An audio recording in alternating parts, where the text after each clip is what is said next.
Yo, boys and girls, bitches, hoes, men, women, children, whoever you are, everyone's welcome here to boy Peter here, aka Peter Freakout 10, baby, bringing you guys our episode of Video Game Time, where the good games are always reviewed. Alright, back again doing our video game review. Now, on today's episode, we're starting out a bit different, because I have something to bring up in regards to today's game. Imagine kicking the bucket, and you find yourself waking up to a tunnel with a light at the end. You're walking towards it, and you finally get there.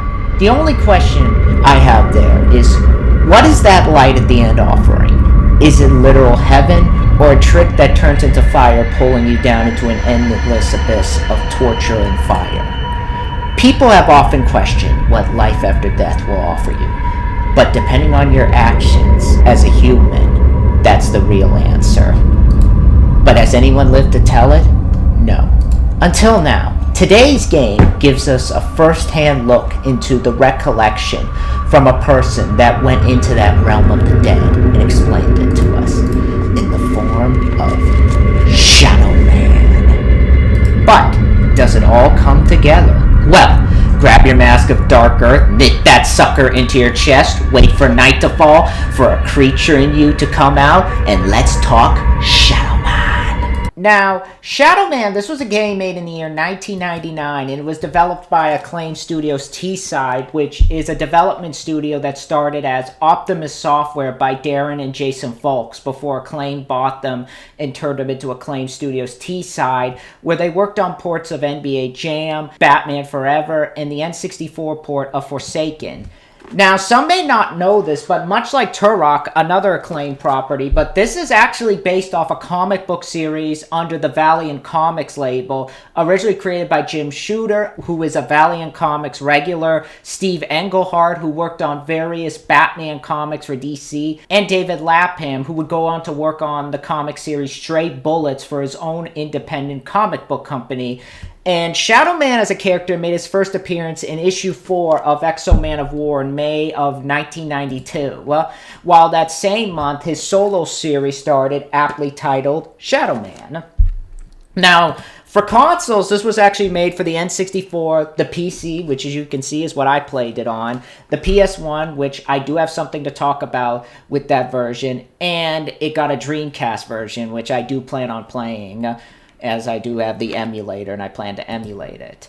But that plays into the development as well, because in the mid-90s, Acclaim was looking to branch its horizon and decided to purchase the Valiant Comics labels. With the new comic label acquired, Acclaim saw this as an opportunity to get some new IPs going. They already had Iguana, who had worked on Turok, and that was their series, so there were others to be chosen.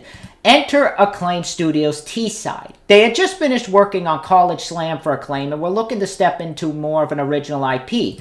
They had penned an idea already for a horror action game following a character named Thomas Deacon, who was an ex-cop turned demon hunter that they described as Resident Evil, but in 3D. Acclaim liked this, but they had other plans and sent them various comics from their labels. There were the most famous ones like Bloodshot, Ninjak, Magnus, Trinity Angels, and of course, Shadow Man. Shadow Man stood out to them the most, and despite having just 5 issues with their second series, that made it a piece of cake for them, as they were allowed to expand on the world of Deadside and slot this story into the timeline. Despite them ditching the original story, there is a character who does play into the story, that of course being Thomas Deacon, which kind of helps gets the story rolling if you look closely at the series, and it also serves as a nod to the original idea. And when writing the story, that would be given to Simon Phipps, who designed the tone, drawing influence heavily from Garnis Ennis and Ashley Wood's work on the series, but they also drew influence from David Fincher's hit film Seven and Clive Barker's Hellraiser. He also wrote the story asking the question, if there is no heaven or hell and everyone who dies goes to Deadside, then what happens when the really bad people get organized together and decide that they want to come back. He also drew influence from real-life voodoo folklore in regards to their traditions, mythology, and symbolism, all of which played into the story. Acclaim approved of the story and allowed the game to begin production and gave creative directing to Guy Miller, who, oddly enough, actually worked as a creative manager on the first Tomb Raider. And when you play this game, you can actually see the comparisons. And when designing the levels, the team led by Guy Miller and Simon Phibbs knew from the beginning the levels were going to have a lot of backtracking in them, which resulted in them having to figure out a way to design the levels. These included extensive planning. They would sketch the levels out and hand it over to the modelers to make it into a 3D world. For particular levels, they were given the chance to visit particular locations that are in the game in real life to get a feel for how they should look in the game. In particular, the subway station in Down Street Station, they actually took a visit to down in London. They also took influence from Pierre Bruegel's 16th century painting, The Tower of Babel. Since Deadside in the comics was displayed as just a shadowy void without any sort of landmarks, this allowed the team to go nuts.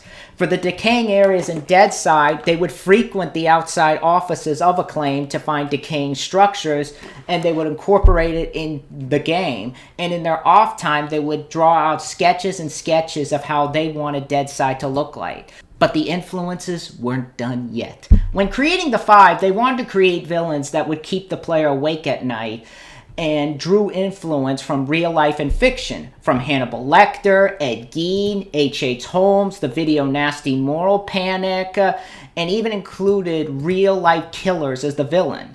This would be brought to life with the Vista engine, an engine developed in-house by Acclaim Studios. Development lasted for 2 years, with the original target being a Halloween 1998 release. However, that didn't pan out and they had to delay the game. Information as the game was being made was very light, despite a few reveals at E3 97 and 98, with a few interviews given here and there about the game.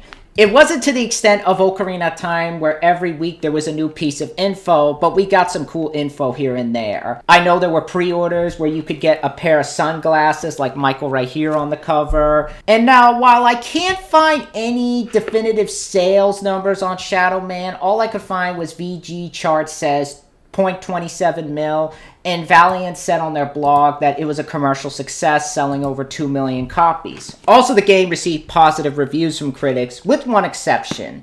But the weirdest thing is, Metacritic and Games Ranking doesn't seem to have a score for this game. From what I've seen, the highest rated version, and I know a friend of mine's going to be happy about this, but that seems to be the N64 version, which I honestly disagree with because I think this is the best version of the game. But the PC version is actually the second highest rated, and the PS version is the lowest rated. But we'll talk about that later. But critics praised the game for its story, graphics, gameplay, the fact that Acclaim was willing to put a horror game on the N64 to have it stand out from its already kiddie library, with some criticism being leveled at the game's difficulty and the PS1 version. The reason being was that version lacked a lot of small features present in other versions, and the graphics were a huge downgrade from the other versions. Even Simon Phibbs, who worked as a game designer on the game and also did the motion capture and voice for a couple of the characters, admitted in a blog that that version was rushed to meet a deadline and they couldn't focus completely on optimizing the game for the PlayStation. But despite that, a lot of people seem to really enjoy this game, and it sits at a good audience rating, with some even saying it's one of the most underrated games of 1999. Now, I never had any idea of who or what the character of Shadow Man was till I heard about this game, so I didn't have any connection to the character going into this game, much like how I was with Turok. The game, though, I thought sounded really cool, so I started reading into the second series, and I started to really become attached to the world that Acclaim took Shadow Man and turned him into. I liked the fact that it leaned more into horror, and I liked the Michael Leroy character. I thought his story really stood out from the pack of other comic book heroes from around that time, which I'll talk about later. But I think a lot of that has to also do with Garth Ennis and Ashley Wood's contributions that helped give it the edge above the original series. So I was really excited to see what they would do with this game. game. And I was excited to see what kind of world they would bring to the forefront and how they would adapt Garth Ennis's version of the comics. And I hyped this game up along with Soul Reaver for months to my friends, and they were excited to see me play it. That's why you see in the Let's Play, you hear people talking in the background. Some of them I had to edit out recently, like for the more recent parts, because I had a couple of them, because I had to like tone down a few people's voices as they didn't like being heard out loud, but it is what it is. But they were excited to see me play it. I read every article. I watched that making of that someone made in Britain, had to put subtitles on it because it was dubbed over with French voices, and I couldn't make out what everyone was saying. I read a good chunk of the comics, which I do need to continue reading. I haven't read all, and I want to read more, but I sucked so much time into preparing myself for this game. And picked it up, got the PC version. I love this box, though. I love the big box that you get the PC version in. Definitely a cool box. I like the cover, too. I like that you can feel the character and everything. I like in the background, like the friggin', like what looks like a quilt stitched together, and you have like characters from the comic there in the background, and just various enemies you fight in the game. There's the dude with the pool eyes that you basically come across, and in there kind of like has scenes from the games that you come across. But let me tell you, playing this game, I don't know where to begin. I love this game, and I think it's a crime that this game is as underrated as it is. And I think it's one of the best games of 1999. And I think some of the hate that this game does get stems from the people who played it on the PS1 version as opposed to the better versions like this or the N64. Even the Dreamcast version I hear is much better. But I think that's a shame because people, I feel, are really, really, really missing out on this game because it is one of the most atmospheric, grungy, disturbing, and just all-out badass games you will ever play. If you like Tomb Raider or Soul Reaver and you're a horror fan, you will have the time of your life playing this. In fact, you may even need a shower after playing it. So yeah. But before I get into talking about the story, in order to get some context to the story, I need to mention the comics because they tie into the game. So for those who haven't read the comics, this will be a spoiler warning right here I'm going to put.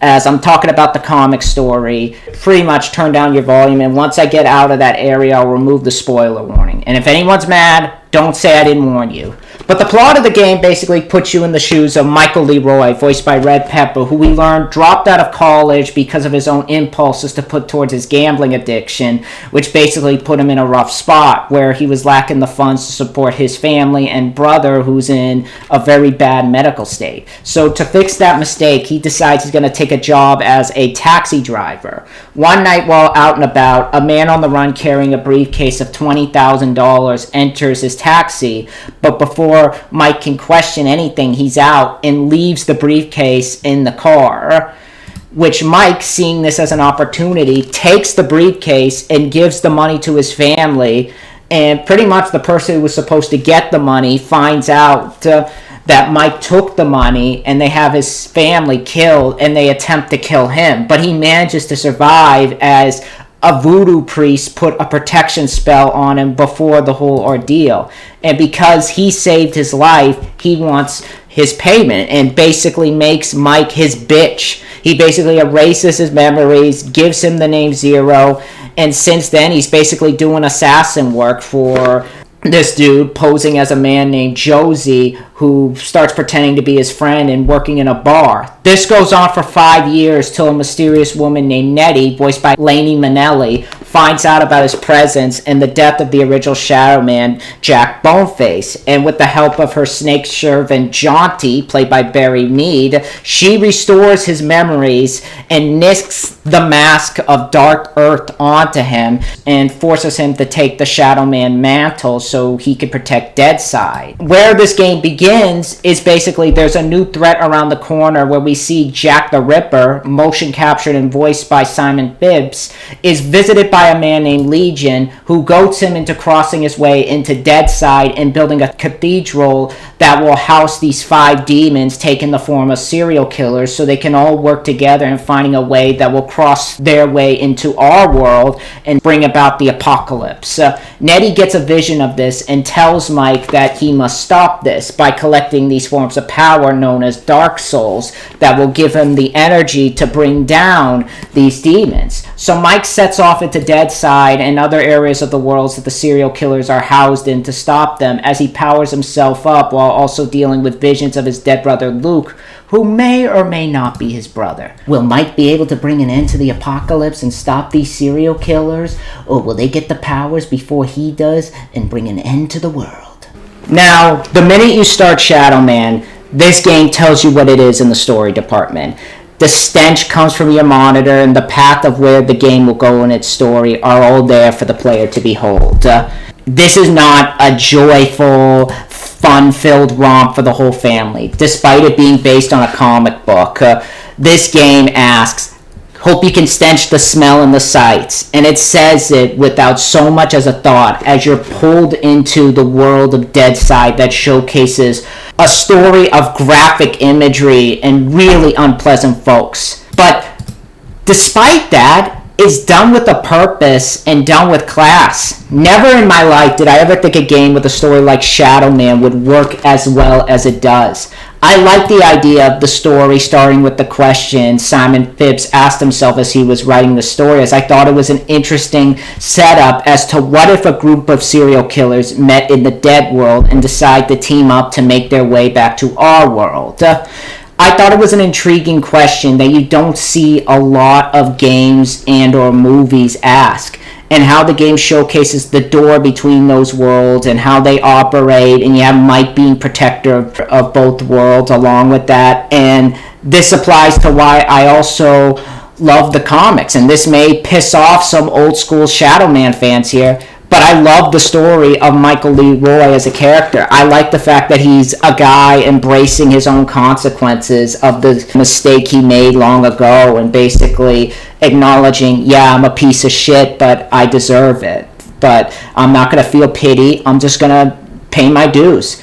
And it allows himself to be the puppeteer of Nettie's plans so he can stand on his own 2 legs still. So the character isn't a perfect superhero you would expect for a comic book, and throughout the game he has an arc of learning to embrace the Shadow Man role, so you can get behind the character and his story. I also really love the idea to make the villains serial killers. I also thought that contributed to the game's dark edge and really brought the game into Garth and Ashley's tone, and at times built upon its tone, because as much as I like the comic issues after 4, after Ashley and Garth left, it didn't feel the same.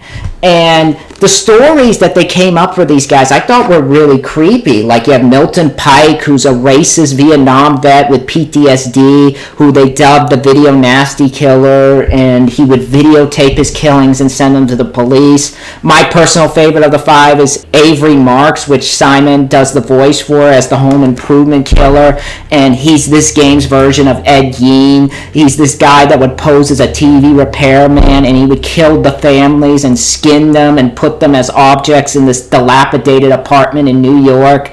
And there's some hinge drop that his mother was touching him in inappropriate places, because you'll hear him say stuff like, "Mama loves me! Mama kissed me!" in this like high-pitched childlike voice. So there's some themes touched upon in this story that are really ballsy, and I appreciate that, because it feels like it gives the villain a sense of character and really makes him creepy when it touches upon those themes. And it's not try hard, it's not in your face, it's not like, oh, we're edgy for the sake of being edgy. And basically throughout this, it doesn't really tell the viewer what's going on. It's up to you to put 2 and 2 together without the game outright saying it.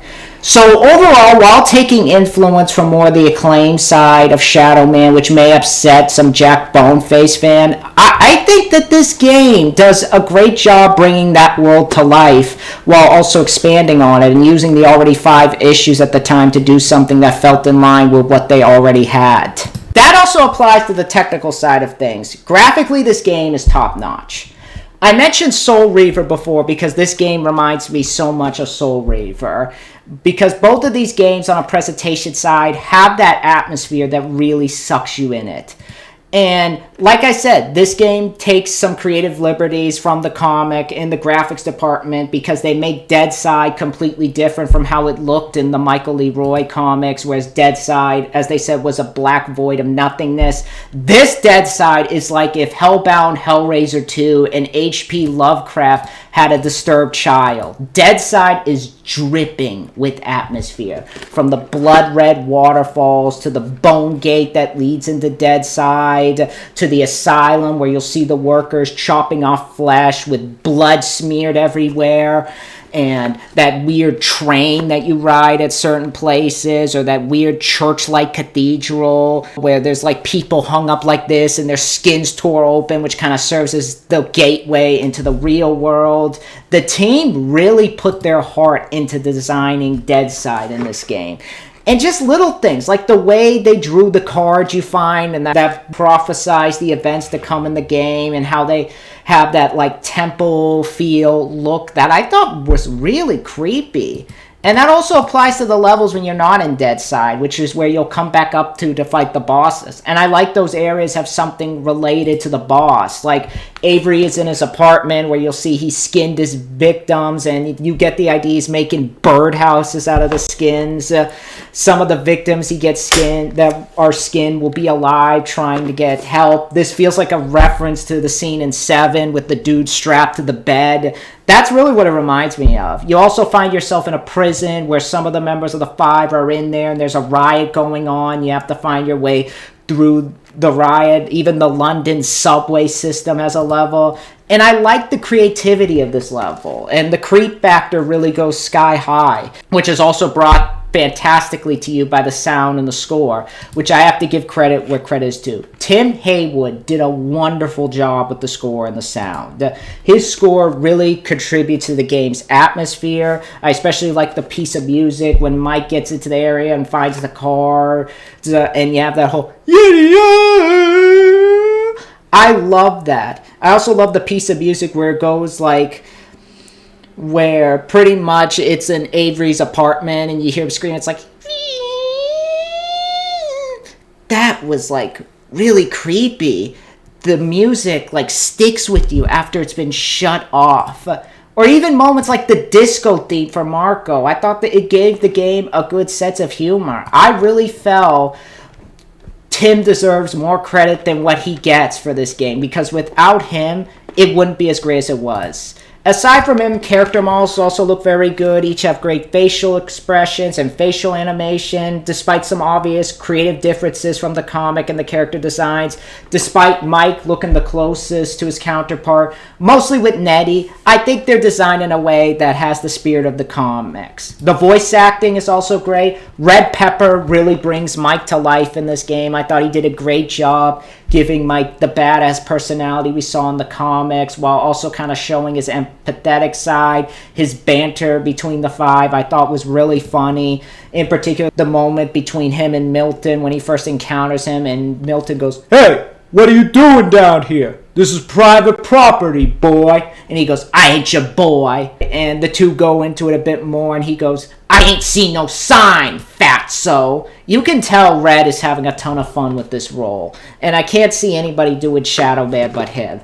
Lady Manelli, I also thought did good as Nettie. I know some people complain because it's a white woman voicing a black woman. I didn't find it to be that much of a problem because she's not portraying it offensively, and it's actually useful in the story.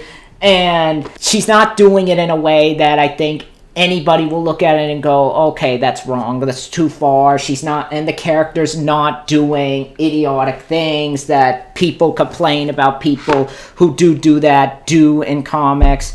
And I thought she did it well. I didn't think she'd do it that bad. Barry Mead, I thought was awesome as Jaunty. I like his banter with Mike. Even when I was Let's Playing this, a friend of mine who was watching this always cheered when Jaunty was on screen. His little moments really stand out. His quips and the fact that they're coming from a talking snake and just the energy Barry brings to the character, I think really makes it stand out. Seems like simply ages since I last seen your eyes on your happy smiling Mike. Corey Johnston as Milton, but he's also Marco Cruz, which surprised me because he's one of the Goods in The Mummy with Kevin J. O'Connor. I was like, oh shit, that's the guy from The Mummy. I didn't know that. That's insane. But despite playing two characters, I think he does a great job playing both, differentiating his voice from the other. I think he gives those characters a great presence and creates this uneasy feeling when you first step into the room. Same with Simon Phibbs, who does the voice of Avery. Of the two, I think he was better as Avery. I like the childlike, scratchy voice he gave Avery, kind of contributing to the no touching areas, that the hints that the game drops as you hear him running around the building, kind of shouting these creepy and insane ramblings. I bid you welcome! Enter freely at your own will. It really makes his presence stick out. I didn't even dislike his Jack the Ripper like some people do, and I can appreciate him throwing himself in the ring and motion capturing the character. Guy Miller is both Legion, the main villain of the game, and Victor Petrarian, who gives his own Hannibal Lecter voice. I think he does decent jobs with the voice. So yeah, overall, the voice acting is really solid, and I think it's up there with games like Soul Reaver in terms of voice acting. But of course, none of these elements would work so well without badass gameplay, and this game has you covered. It plays like a third-person action-adventure Metroidvania with a bit of emphasis on platforming. A little bit akin to Tomb Raider and Soul Reaver with elements of Zelda, and I guess you could say Banjo-Kazooie and a few of those kiddie platformers, where you work your way through the levels collecting Dark Souls to power yourself up. Now, it's not going to be as easy as it sounds, as you'll find yourself facing various creatures throughout Dead Side and Live Side. These range from the Cenobite-looking abomination, like these weird guards in the asylum that run around with chainsaws and hooks, and they make these pig squealing noises. There's these weird zombie creatures that sometimes have no legs, and they'll crawl towards you with these weird noises like that. In Live Side, you'll have guards, helicopters, alligators. So there's a lot of energy to the enemy designs and those you fight. And the combat in the game is really cool. I know some people complain that the enemies do feel a bit bullet spongy, but I didn't mind it at the beginning because I don't necessarily see it as the enemies being bullet spongy, but rather you having to upgrade your powers to take the enemies down more easily. And the weapons you get are really cool. There's a cool variety to the weapons at your disposal. In the beginning, you'll get a Glock 9. Then when it goes to Dead Side, it turns into a shadow gun, which you charge up and shoot at enemies. And when you get more powerful, when you are in Live Side, you can get other weapons like an SMG, an MP909, a shotgun. There's even another one lying around. And if you find both, you can dual wield the shotguns. So that's really cool. But it's not just Live Side that has those weapons, but also Dead Side. Like there's this one weapon called the Asin that's basically a spine with a skull on it that basically shoots fire. There's a baton, which is actually a more powerful version of the Asin. There's the Enisingene? I don't know how you pronounce it. Tell me in the comments. Enisingene, which is like the shield that blocks enemies' projectiles. There's the Calabash, which is like this jar that carries these explosives that when you put down, they explode. There's the Flame Bow, which is like this torch that you can light up areas, and it also shoots fires. And you basically use it to burn these skin-blocked passages. And last but not least, the Violator, which is my favorite of the weapons. It's this gun that basically shoots these nails and you can take down an enemy fast. And I like these weapons for the creativity. I like that they're drawn from voodoo folklore and they're a ton of fun to use. And each of them make you feel powerful. Helping matters is the mechanic. When it comes to controlling and shooting, the controls on Mike as well as the third person shooting make the mechanics work together fantastically and really feel like they come together really well. And I do think they feel a lot better than the original Tomb Raider shooting. I'd argue and say they're right up there with Tomb Raider 2 shooting. because it feels like they modified aspects like the camera and added a lock-on feature, which when I reviewed Tomb Raider is a problem that I had with the first one. And I'm glad they added that here because it allows you to target enemies better. And if you're holding two weapons, two reticles will appear and you can map the weapons to which hand you want to use.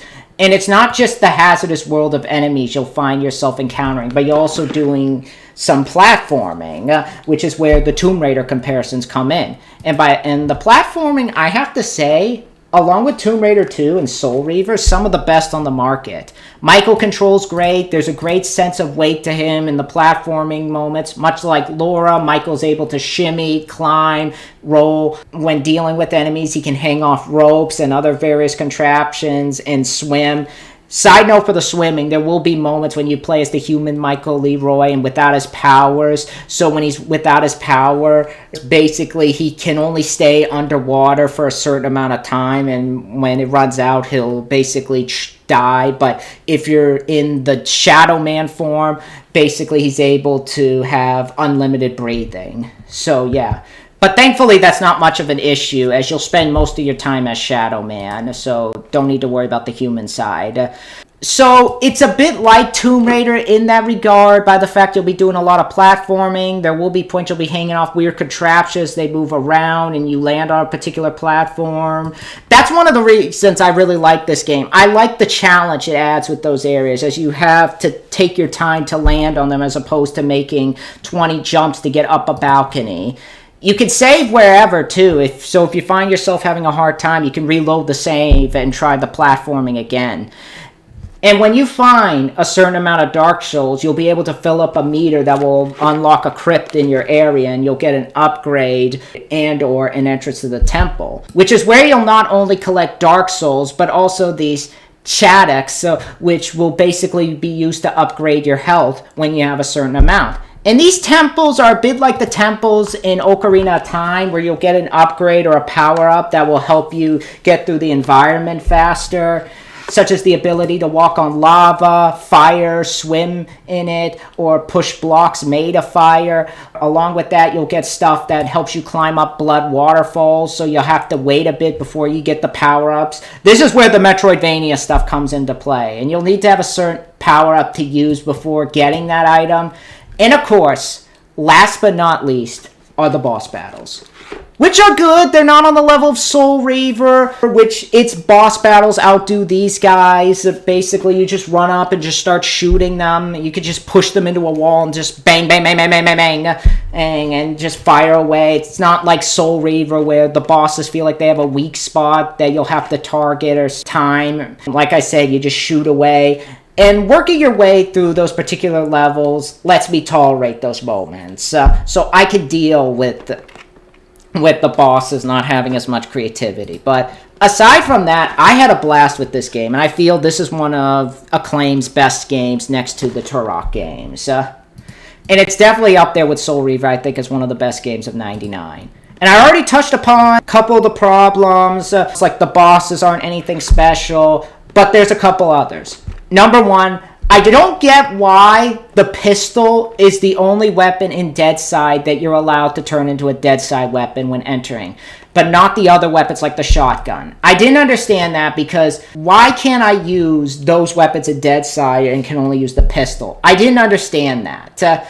And some of them do great damage in live side, so I don't get why not here as well. It would have made it interesting also to see how they look in Deadside.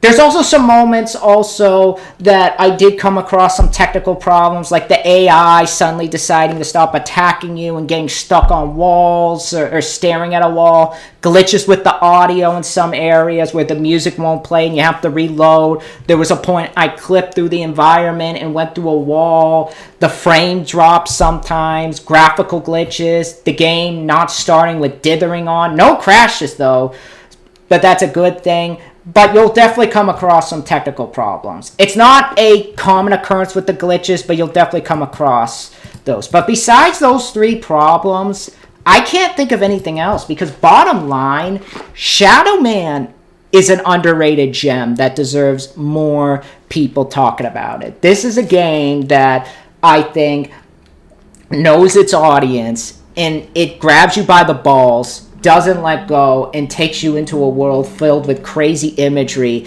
that you'll never forget. And it'll make you leave the lights on when you go to bed. So if you like Soul Reaver, if you like Tomb Raider, and you like Ocarina of Time, I definitely recommend you check out Shadow Man.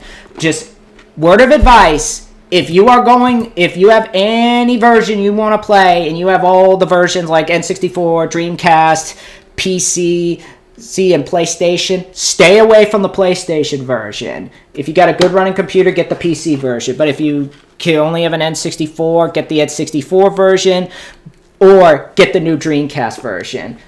But stay away from the PS1 version, even though I think this is the best version to play. But when it comes down to it, the final verdict for Shadow Man is an 8.9 out of 10, and it deserves it. It therefore gets the Alexander seal of approval. Definitely, I think, one of the best M-rated platformers, and I think one of the most unique horror games out there on the market that I think deserves more attention. I'd say it's neck and neck with Soul Reaver. That's how good it is. But that's my review for Shadow Man, and next time, after finally getting that review, I am going to do a review on Sleepy Hollow and End of Days, so be on the lookout for those. Those will be coming. I do have a few others that I do want to talk about, but that's to come later. For right now, though, I will see you guys later. Let me know in the comments below what you guys think of Shadow Man. Which do you prefer? Do you prefer Soul Reaver? Do you prefer Shadow Man? Let me know which you guys enjoy down below. Be sure to rate, comment, and subscribe, and I'll see you guys next time. Bye.